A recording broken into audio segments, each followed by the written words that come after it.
With Trimble Business Center Survey Intermediate Edition, you have the ability to import PDF documents. They can be vector PDFs or raster PDFs, as well as other images.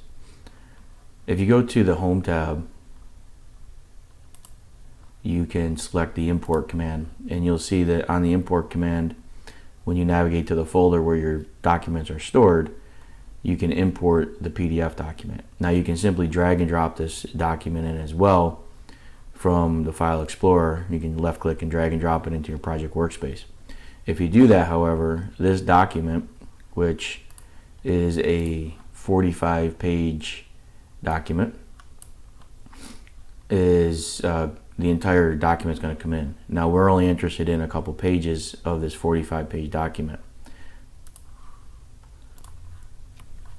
So what you can do is come down here and import the page ranges that you want.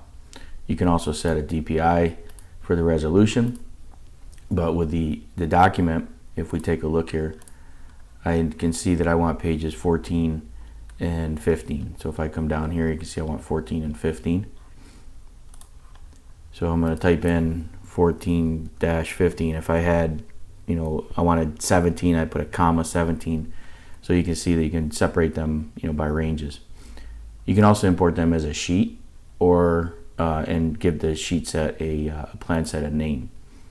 So I'm going to click import, and it's going to import the PDFs. It's going to rip out those 2 pages, and it's going to import them into my project. Now it won't insert them into your plan view. You'll have to either place them or geo-reference them. So you can see here the images are imported, and I can tell this is a vector PDF by the V that you see here in the icon. So now I would be able to right click on these and either geo-reference the vector PDF or place the image, in this case the vector PDF.